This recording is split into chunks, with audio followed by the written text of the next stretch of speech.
ಮುಖ್ಯಮಂತ್ರಿಗಳ ವಿರುದ್ಧ ಮೂಡ ಪ್ರಕರಣದ ಆರೋಪ ಬಂದಾಗಿನಿಂದಲೂ ಕೂಡ ವಿಪಕ್ಷಗಳದು ಒಂದೇ ಒತ್ತಾಯ ರಾಜೀನಾಮೆ ಕೊಡಬೇಕು ಅಂತ. ಆದ್ರೆ ಇವತ್ತು ಕೂಡ ಮುಖ್ಯಮಂತ್ರಿಗಳು ನಾನು ರಾಜೀನಾಮೆ ಕೊಡಲ್ಲ, ನಾನು ಯಾಕೆ ರಾಜೀನಾಮೆ ಕೊಡಬೇಕು, ಯಾವುದೇ ಕಾರಣಕ್ಕೂ ರಾಜೀನಾಮೆ ಕೊಡಲ್ಲ ಅಂತ ಪುನರುಚ್ಚರಿಸಿದ್ದಾರೆ.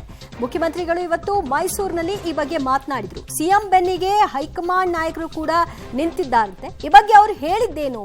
ಹಾಗಿದ್ರೆ ರಾಜೀನಾಮೆ ವಿಷಯದಲ್ಲಿ ಎದ್ದಿರುವಂತಹ ಕೂಗಿಗೆ ಫುಲ್ ಸ್ಟಾಪ್ ಇಟ್ರಾ ಸಿಎಂ? ಆ ಬಗ್ಗೆ ವರದಿ ಬಂದಿದೆ ನೋಡಿ.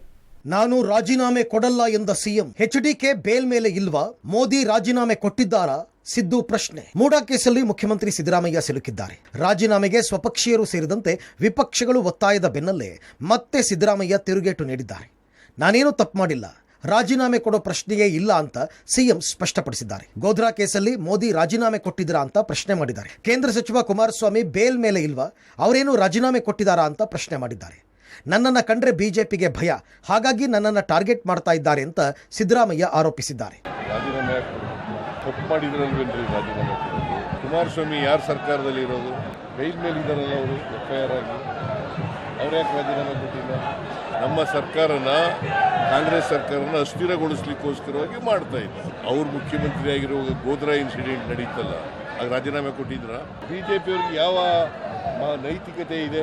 ಸಿದ್ದರಾಮಯ್ಯ ಬೆನ್ನಿಗೆ ಹೈಕಮಾಂಡ್, ಪಕ್ಷಕ್ಕೆ ಮುಜುಗರ ಇಲ್ಲ ಡಿಸಿಎಂ. ಸಿದ್ದರಾಮಯ್ಯ ವಿರುದ್ಧ ತನಿಖೆಗೆ ಕೋರ್ಟ್ ಆದೇಶಿಸಿದ ಬೆನ್ನಲ್ಲೇ ಹೈಕಮಾಂಡ್ ಮೊದಲ ಬಾರಿಗೆ ಪ್ರತಿಕ್ರಿಯೆ ನೀಡಿದೆ.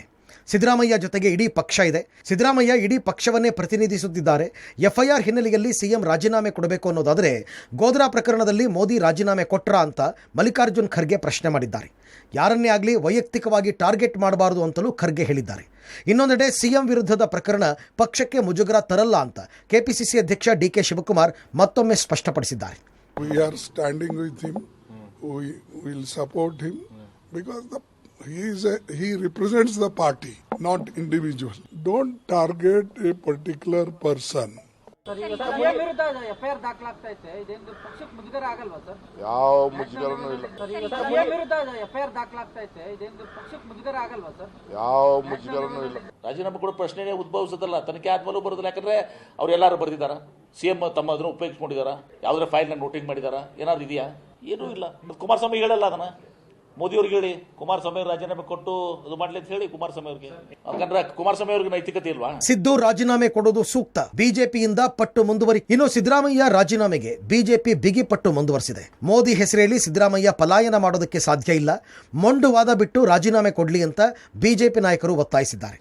ತಮ್ಮ ವ್ಯಕ್ತಿತ್ವಕ್ಕೆ ಸಿದ್ದರಾಮಯ್ಯನವರೇ ಮಸಿ ಬಳಿದುಕೊಳ್ತಾ ಇದ್ದಾರೆ ಅಂತ ಬಿಜೆಪಿ ನಾಯಕರು ಬುದ್ಧಿ ಹೇಳಿದ್ದಾರೆ. ಮುಖ್ಯಮಂತ್ರಿಗಳೇ ಈ ಮೂಡಾ ವಿಚಾರದಲ್ಲಿ ನಾನು ಸತ್ಯ ಹರಿಶ್ಚಂದ್ರ ಅಂತ ಅನ್ಕೊಂಡೇ ಬಂದ್ರು. ಒಂದೊಂದೇ ಎಲ್ಲಾ ಬಹಳ ಸ್ಪಷ್ಟವಾಗಿ ಎಲ್ಲಾ ಹಂತದಲ್ಲೂ ಯಾವ ರೀತಿ ಅಧಿಕಾರ ದುರ್ಬಳಕೆ ಆಗಿರೋದು, ಯಾವ ರೀತಿ ಭೂಮಿಯನ್ನ ಕಬಳಿಸಿರುವಂಥದ್ದು ಬಹಳ ಸ್ಪಷ್ಟವಾಗಿ ಬಯಲಾಗಿರುವಂಥದ್ದಿದೆ. ಸಿದ್ದರಾಮಯ್ಯನವರ ಕುಟುಂಬದ ವಿಚಾರದಲ್ಲಿ ಎಲ್ಲವೂ ಬಯಲಾಗಿರುವಂಥದ್ದಿದೆ. ಭ್ರಷ್ಟಾಚಾರದ ಆರೋಪ ಬಂದಾಗ ತನಿಖೆಗಾಗಿ ತೋರಿಸೋದಿಲ್ಲ. ಸಿದ್ದರಾಮಯ್ಯನವರು ಸೇರಿದಂತೆ ಕಾಂಗ್ರೆಸ್ ಪಾರ್ಟಿ ಭೀತಿಗೊಳಗಾಗಿದೆ, ಭಯಭೀತರಾಗಿದ್ದಾರೆ. ಒಂದೊಂದು ಆದೇಶವು ಅವರನ್ನು ಭೀತಿಗೊಳಪಡಿಸಿದೆ. ತಮ್ಮ ಬಂಡವಾಳ ಹೊರಗೆ ಬರಬಾರ್ದು ಅನ್ನೋ ಕಾರಣಕ್ಕೋಸ್ಕರನೇ ಪ್ರಜಾಪ್ರಭುತ್ವಕ್ಕೆ ವಿರುದ್ಧವಾಗಿ, ಸಂವಿಧಾನಕ್ಕೆ ವಿರುದ್ಧವಾಗಿ ವರ್ತನೆ ಮಾಡ್ತಿದ್ದಾರೆ. ಈ ಬೆಳವಣಿಗೆಗಳ ಬೆನ್ನಲ್ಲೇ ಸಿದ್ದರಾಮಯ್ಯ ಕಾನೂನು ಹೋರಾಟ ಆರಂಭಿಸಿದ್ದಾರೆ. ಸುಪ್ರೀಂ ಕೋರ್ಟ್ ಮೇಲ್ಮನವಿ ಸಲ್ಲಿಸಬೇಕೇ ಅಥವಾ ಬೇಡವೇ ಅನ್ನೋ ಬಗ್ಗೆ ವಕೀಲರ ಜೊತೆ ಚರ್ಚೆ ನಡೆಸೋದಕ್ಕೆ ಸಿಎಂ ಕಾನೂನು ಸಲಹೆಗಾರ ಪೊನ್ನಣ್ಣ ದೆಹಲಿಗೆ ಆಗಮಿಸಿದ್ದಾರೆ. Bureau report, public TV.